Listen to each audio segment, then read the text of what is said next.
Pemirsa, Anda masih bersama kami di Berita Kriminal Borgol.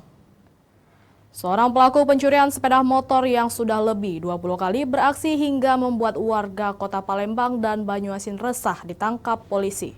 Pelaku ditangkap di rumahnya saat sedang tertidur pulas.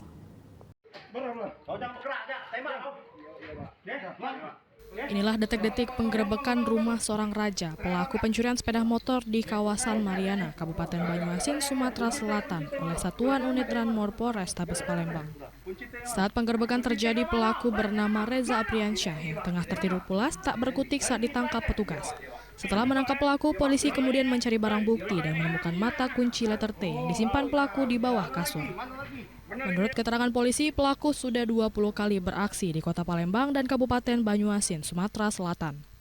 Dalam aksinya, pelaku berperan sebagai eksekutor dan temannya yang masih dalam pengejaran polisi berperan sebagai pengamat situasi saat beraksi. Pelaku biasanya beraksi di halaman parkir minimarket dengan mengincar motor yang ditinggal pemiliknya berbelanja. Dari tangan pelaku, polisi menyita 1 unit sepeda motor hasil curian.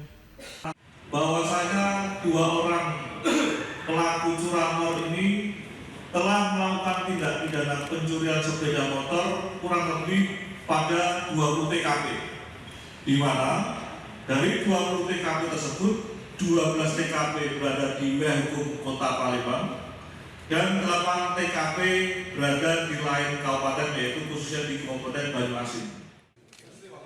Akibat ulahnya, pelaku terancam pasal 363 KUHP dengan ancaman kurungan 5 tahun penjara.